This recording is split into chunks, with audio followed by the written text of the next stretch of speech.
Hi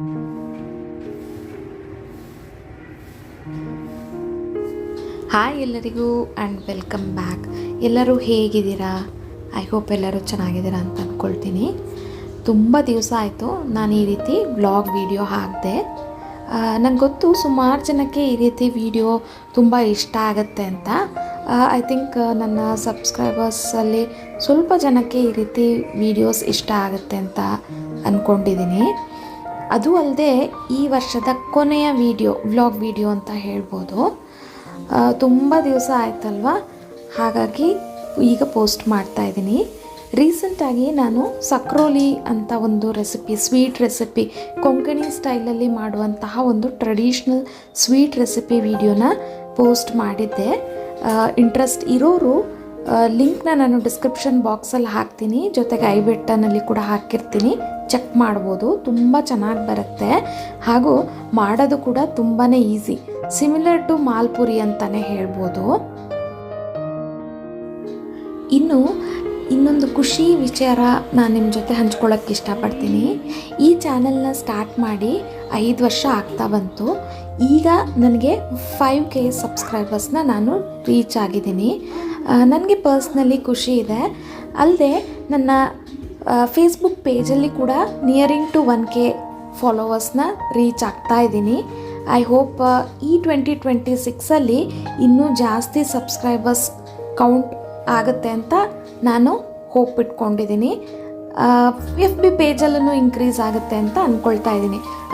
ಇನ್ನು ನಾನು ಈ ನೆಲ್ಲಿಕಾಯಿ ಸೀಸನ್ ಸ್ಟಾರ್ಟ್ ಆಗಿದೆ ಅಲ್ಲ, ಈ ನೆಲ್ಲಿಕಾಯಿ ಸೀಸನಲ್ಲಿ ಆಲ್ಮೋಸ್ಟ್ ನಾವು ಸೀಸನಲ್ಲಿ ಸಿಗುವಂತಹ ಈ ಹಣ್ಣು ತರಕಾರಿನ ಬಳಸಿ ನಾವು ಸೇವಿಸೋದ್ರಿಂದ ನಮಗೆ ದೇಹಕ್ಕೆ ಬೇಕಾದ ಈ ವಿಟಮಿನ್, ಪ್ರೋಟೀನ್, ಮಿನರಲ್ಸ್ ಎಲ್ಲ ನಮಗೆ ಸಿಗುತ್ತೆ. ನೆಲ್ಲಿಕಾಯಿ ಸೀಸನ್ ಅಲ್ವಾ ಈಗ, ಸೊ ನಾನು ನೆಲ್ಲಿಕಾಯಿ ತೊಗೊಂಡು ಬಂದೀನಿ. ಒಂದು ಅಂದಾಜು ಅರ್ಧ KGಯಷ್ಟು ನೆಲ್ಲಿಕಾಯಿನ ನಾನಿಲ್ಲಿ ಬಳಸ್ತಾ ಇದ್ದೀನಿ. ಜ್ಯೂಸ್ ಮಾಡಿ ಸ್ಟೋರ್ ಮಾಡಿ ಇಟ್ಕೊಂಡ್ರೆ ನಿಮಗೆ ಅರ್ಲಿ ಮಾರ್ನಿಂಗ್ ಬಿಫೋರ್ ಬ್ರೇಕ್ಫಾಸ್ಟ್ ಇದನ್ನು ತಗೊಳ್ಳೋದ್ರಿಂದ ನಿಮಗೆ ವಿಟಮಿನ್ C ಬಾಡಿಗೆ ಬೇಕಾಗೋದು ಸಿಗುತ್ತೆ. ಇಮ್ಯುನಿಟಿ ಲೆವೆಲ್ ಇನ್ಕ್ರೀಸ್ ಆಗುತ್ತೆ. ಅದು ಅಲ್ಲದೆ ನಿಮ್ಮ ಸ್ಕಿನ್ ಅಥವಾ ಹೇರ್ ಗ್ರೋತ್ಗೂ ತುಂಬಾ ಹೆಲ್ಪ್ಫುಲ್ ಆಗುತ್ತೆ. ಆ್ಯಂಟಿ ಆಕ್ಸಿಡೆಂಟ್ ಆಗಿ ಕೂಡ ಇದು ವರ್ಕ್ ಆಗುತ್ತೆ. ನಾನಿಲ್ಲಿ ಬರೀ ನೆಲ್ಲಿಕಾಯಲ್ಲ, ಜೊತೆಗೆ ಕರಿಬೇವಿನ ಸೊಪ್ಪು ಹಾಗೂ ಶುಂಠಿನ ಕೂಡ ಬಳಸ್ತಾ ಇದ್ದೀನಿ. ಶುಂಠಿ ಡೈಜೆಷನ್ಗೆ ಹೆಲ್ಪ್ ಆಗುತ್ತೆ. ಕರಿಬೇವಿನ ಸೊಪ್ಪಲ್ಲಿ ಅಯನ್ ಕಂಟೆಂಟ್ ಇರೋದ್ರಿಂದ ನಿಮಗೆ ವಿಟಮಿನ್ C ಜೊತೆಗೆ ಅಯನ್ ತಗೊಳ್ಳೋದು ತುಂಬಾ ಒಳ್ಳೆಯದು. ನಾನಿಲ್ಲಿ ಎಲ್ಲನೂ ಒಟ್ಟಿಗೆ ಮಿಕ್ಸಿ ಜಾರಿಗೆ ಹಾಕಿ ಸ್ವಲ್ಪ ನೀರು ಹಾಕಿ ರುಬ್ಕೊಳ್ತಾ ಇದ್ದೀನಿ.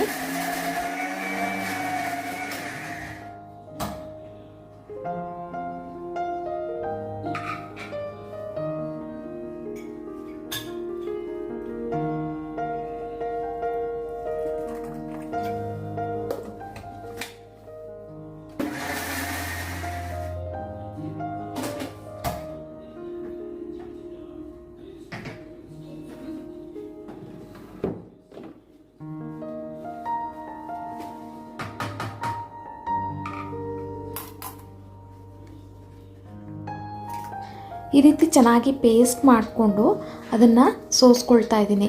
ಈ ಜ್ಯೂಸ್ ಇದೆಯಲ್ಲ, ನಾನು ಇದನ್ನು ಹಾಗೇ ಬಾಟಲಲ್ಲಿ ಸ್ಟೋರ್ ಮಾಡೋದಿಲ್ಲ, ಐಸ್ ಕ್ಯೂಬ್ಸ್ ಆಗಿ ಮಾಡಿ ಇಟ್ಕೊಳ್ತೀನಿ. ಸೊ ದಟ್ ಬೆಳಗ್ಗೆ ಬಿಸಿ ನೀರಿಗೆ 1-2 ಪೀಸ್ ಐಸ್ ಕ್ಯೂಬ್ಸ್ ಹಾಕ್ಕೊಂಡು ಕುಡಿಯೋದಕ್ಕೆ ಚೆನ್ನಾಗಿರುತ್ತೆ. ನೋಡಿ, ಇಷ್ಟು ಜ್ಯೂಸ್ ಸಿಕ್ಕಿದೆ.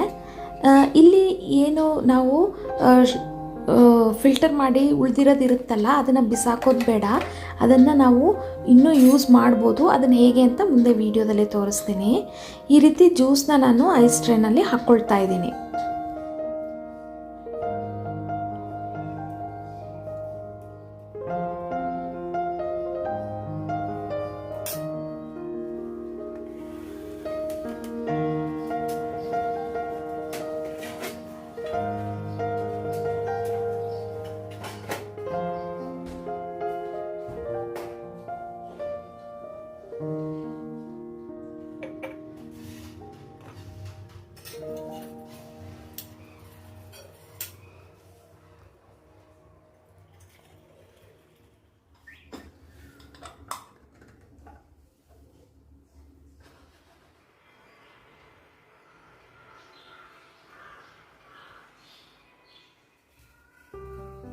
ಈ ಫಿಲ್ಟರ್ ಮಾಡಿ ಉಳಿದಿರುವಂಥ ಈ ನೆಲ್ಲಿಕಾಯ್ದು ಏನಿತ್ತಲ್ಲ, ಇದನ್ನು ನಾವು ಈ ಚ್ಯವನ್ಪ್ರಾಶ್ ಅಂತ ಮಾಡ್ತಾರಲ್ಲ ಆ ರೀತಿ ಮಾಡ್ಕೊಳ್ತಾ ಇದ್ದೀನಿ. ಒಂದು ಲೇಹ ಅಂತಲೇ ಹೇಳ್ಬೋದು.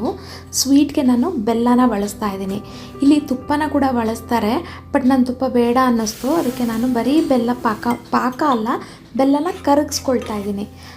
ಮೆಷರ್ಮೆಂಟ್ ಏನಿಲ್ಲ, ಸ್ವೀಟಿಗೆ ಅನುಗುಣವಾಗಿ ಒಂದು 5-6 ಟೇಬಲ್ ಸ್ಪೂನಷ್ಟು ಬೆಲ್ಲ ಹಾಕ್ಕೊಂಡು ಅದಕ್ಕೊಂದು ಸ್ವಲ್ಪ ನೀರು ಹಾಕಿ ಕರಗಿಸ್ಕೊಳ್ತಾ ಇದ್ದೀನಿ. ಚೆನ್ನಾಗಿ ಕರಗಬೇಕು. ಈ ರೀತಿ ಕುದಿ ಬರ್ತಾ ಇರದೆ ನೋಡಿ, ಈ ರೀತಿ ಕುದಿ ಬರ್ತಾ ಇದೆ. ಪಾಕ ಆಗೋ ತನಕ ವೆಯ್ಟ್ ಮಾಡಬೇಡಿ. ಚೆನ್ನಾಗಿ ಬೆಲ್ಲ ಕರಗಿ ಕುದಿ ಬರ್ತಾ ಇದ್ದಂಗೆ ನೀವು ಆ ನೆಲ್ಲಿಕಾಯ್ದು ಏನಿರುತ್ತಲ್ಲ ಅದನ್ನು ಹಾಕಿ ಚೆನ್ನಾಗಿ ಮಿಕ್ಸ್ ಮಾಡಬೇಕು.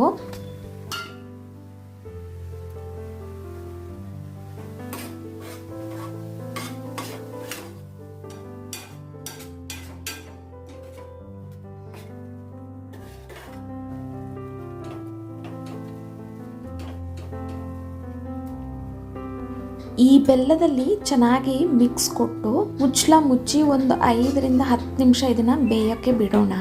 ಮೀನ್ ಟೈಮ್ ನಾನು ಉಳಿದಿರೋ ಪಾತ್ರೆಗಳೇನಿರುತ್ತೆ ಅದನ್ನೆಲ್ಲ ತೊಳ್ಕೊಂಡು ಬಿಡ್ತೀನಿ. ಯೂಶ್ವಲಿ ನಾನು ಅಡುಗೆ ಮಾಡ್ಬೇಕಾದ್ರೆ ಯಾವುದನ್ನು ಪೈಲಪ್ ಮಾಡ್ಕೊಳ್ಳೋದಿಲ್ಲ. ಅಲ್ಲಿಂದಲ್ಲಿಗೆ ವಾಶ್ ಮಾಡಿಟ್ಕೊಂಡ್ರೆ ಯಾವುದೇ ಥರದ ಟೆನ್ಷನ್ ಇರೋದಿಲ್ಲ. ಅಗೇನ್ ವಾಶ್ ಮಾಡಬೇಕಲ್ಲ, ತುಂಬ ಜಾಸ್ತಿ ಆದಮೇಲೆ ಒಂಥರ ಡಿಮೋಟಿವೇಟ್ ಆದಂಗೆ ಅನಿಸುತ್ತೆ. ಅದಕ್ಕೆ ನಾನು ಯಾವಾಗಲೂ ಅವಾಗಲೇ ಕ್ಲೀನ್ ಮಾಡ್ಕೊಂಡು ಬಿಡ್ತೀನಿ. ಈಗ ನೋಡಿ, ಒಂದು 5-10 ನಿಮಿಷ ಆಗಿದೆ, ಚೆನ್ನಾಗಿ ಬೆಂದಿದೆ ಕೂಡ. ಇದನ್ನು ತಳ ಹಿಡಿದೇ ಇರೋ ಹಾಗೆ ನೀವು ಮಿಕ್ಸ್ ಮಾಡ್ಕೊಳ್ಬೇಕು. ಇನ್ ಕೇಸ್ ತಳ ಹಿಡಿತಾ ಇದೆ ಅಂತ ಅನಿಸಿದರೆ ನೀವು ಒಂದು ಸ್ವಲ್ಪ ತುಪ್ಪ ಹಾಕ್ಕೊಳ್ಬೋದು. ನಾನು ತುಪ್ಪ ಹಾಕ್ಕೊಂಡಿಲ್ಲ. ಈಗ ಇದು ಪರ್ಫೆಕ್ಟ್ ಇದೆ ಕನ್ಸಿಸ್ಟೆನ್ಸಿ. ನಿಮಗೆ ಬೇಕು ಅಂತಂದರೆ ಇದಕ್ಕೆ ಏಲಕ್ಕಿ ಪುಡಿನೋ ಚಕ್ಕೆ ಪುಡಿನೋ ಹಾಕ್ಕೊಳ್ಬೋದು. ಮೊದಲೇ ನೀವು ಏನು ಬೆಲ್ಲದ ಪಾಕದಲ್ಲಿ ಹಾಕಿ ಮಿಕ್ಸ್ ಮಾಡ್ಕೊಳ್ತೀರಲ್ಲ ಆವಾಗಲೇ ಹಾಕ್ಕೊಂಡು ನೀವು ಚೆನ್ನಾಗಿ ಕಾಯಿಸ್ಕೊಳ್ಬೋದು. ಬಟ್ ನಾನು ಅದು ಯಾವುದು ಹಾಕ್ಕೊಂಡಿಲ್ಲ. ಇದನ್ನು ನೀವು ದಿನಾಗಲೂ ಬೆಳಗ್ಗೆ ಒಂದೊಂದು ಚಮಚ ತಿನ್ನೋದ್ರಿಂದ ನಿಮ್ಮ ಇಮ್ಯುನಿಟಿ ಬೂಸ್ಟ್ ಆಗುತ್ತೆ, ಜೊತೆಗೆ ಸ್ಕಿನ್ ಆ್ಯಂಡ್ ಹೇರ್ ಹೆಲ್ತ್ಗೂ ಹೆಲ್ಪ್ ಆಗುತ್ತೆ, ಅಲ್ಲದೆ ಡೈಜೆಷನ್ಗೆ ಕೂಡ ನಿಮಗೆ ಹೆಲ್ಪ್ ಆಗುತ್ತೆ. ನಿಮಗೆ ಲೇಹ ಮಾಡೋದು ಬೇಡ ಅಂತಿದ್ರೆ ನೀವು ಅದನ್ನು ಚಿತ್ರಾನ್ನದ ಗೊಜ್ಜಿಗೆ ಕಲಿಸ್ಕೊಳ್ಬೋದು, ಅಥವಾ ಅದನ್ನು ಸನ್ ಡ್ರೈ ಮಾಡಿ, ಅಂದರೆ ಒಂದು ಬಟ್ಟೆಯಲ್ಲಿ ಬಟ್ಟೆಯಲ್ಲಿ ಹರವಿ ಬಿಸಿಲಲ್ಲಿಟ್ಟರೆ ಚೆನ್ನಾಗಿ ಡ್ರೈ ಆಗುತ್ತೆ. ಅದನ್ನು ಪುಡಿ ಮಾಡಿ ಹೇರ್ ಪ್ಯಾಕ್ ಆಗಿ ಕೂಡ ಬಳಸ್ಬೋದು. ಸುಮ್ಮನೆ ಬಿಸಾಡೋ ಬದಲು ಈ ರೀತಿ ಮಾಡಿ ನೀವು ಕಂಪ್ಲೀಟ್ ಯುಟಿಲೈಸೇಷನ್ ಮಾಡ್ಕೊಳ್ಬೋದು. ನೋಡಿ, ಈ ರೀತಿ ಐಸ್ ಕ್ಯೂಬ್ಸ್ನ ಬೆಚ್ಚಗಿರುವ ನೀರಿಗೆ ಹಾಕಿ ಸ್ವಲ್ಪ ಬ್ಲ್ಯಾಕ್ ಸಾಲ್ಟ್ ಹಾಕಿ ಕುಡಿಯಬಹುದು, ಅಥವಾ ಜೇನುತುಪ್ಪ ವಾರ್ಮ್ ವಾಟರಲ್ಲಿ ನೀವು ಜೇನುತುಪ್ಪ ಹಾಕಿ ಸ್ವೀಟಾಗಿ ಕೂಡ ನೀವು ಕುಡಿಬೋದು. ನಿಮಗೆ ಹೇಗೆ ಬೇಕೋ ಹಾಗೆ ನೀವು ಇದನ್ನು ಸೇವನೆ ಮಾಡ್ಬೋದು. ಇದು ನಿಮ್ಮ ಡೈಜೆಷನ್ಗೆ ಹೆಲ್ಪ್ ಆಗುತ್ತೆ. ಅದು ಅಲ್ಲದೆ ವಿಟಮಿನ್ ಸಿ ಸಿಗುತ್ತೆ ನಿಮಗೆ. ಜೊತೆಗೆ ಸ್ಕಿನ್ ಅಥವಾ ಹೇರ್ ಹೆಲ್ತ್ಗೆ ಕೂಡ ನಿಮಗೆ ಇದು ಸಹಾಯ ಮಾಡುತ್ತೆ. ಖಾಲಿ ಹೊಟ್ಟೆಗೆ ಬೆಳಗ್ಗೆ ನೀವು ತಗೊಳ್ಳೋದು ತುಂಬಾ ಒಳ್ಳೆಯದು.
ಇಲ್ಲಿವರೆಗೆ ವಿಡಿಯೋಸ್ ನೋಡಿ ನನಗೆ ಸಪೋರ್ಟ್ ಮಾಡಿದ್ದಕ್ಕೆ ತುಂಬಾ ಥ್ಯಾಂಕ್ಸ್.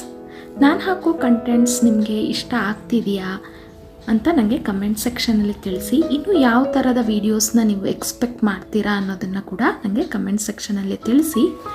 ಖಂಡಿತವಾಗ್ಲೂ ಟ್ರೈ ಮಾಡ್ತೀನಿ ವೀಡಿಯೋಸ್ ಪೋಸ್ಟ್ ಮಾಡೋದಕ್ಕೆ. ನನಗೆ ಈ ಜರ್ನಿನಲ್ಲಿ ಸಪೋರ್ಟ್ ಮಾಡಿದ್ದಕ್ಕೆ ಎಲ್ಲರಿಗೂ ತುಂಬಾ ಧನ್ಯವಾದ. ಶಾರ್ಟ್ ವೀಡಿಯೋಸ್ಗಳನ್ನ ಪೋಸ್ಟ್ ಮಾಡ್ತಾ ಇದ್ದೀನಿ, ಅದಕ್ಕೆ ಒಳ್ಳೆ ರೆಸ್ಪಾನ್ಸ್ ಸಿಗ್ತಿದೆ. ಈ ರೀತಿ ಶಾರ್ಟ್ ವೀಡಿಯೋಸ್ಗಳನ್ನೂ ನೀವು ಇಷ್ಟಪಡ್ತಿದ್ರೆ ಅದನ್ನು ಕೂಡ ನನಗೆ ಕಮೆಂಟ್ ಸೆಕ್ಷನಲ್ಲಿ ತಿಳಿಸಿ, ಆದಷ್ಟು ಟ್ರೈ ಮಾಡ್ತೀನಿ. ಮುಂದಿನ ಇಂಟ್ರೆಸ್ಟಿಂಗ್ ರೆಸಿಪಿ ಅಥವಾ ಕಂಟೆಂಟ್ ಜೊತೆ ನಾನು ನಿಮಗೆ ನೆಕ್ಸ್ಟ್ ವೀಡಿಯೋದಲ್ಲಿ ಸಿಗ್ತೀನಿ. Stay tune, stay connected. Thank you for watching.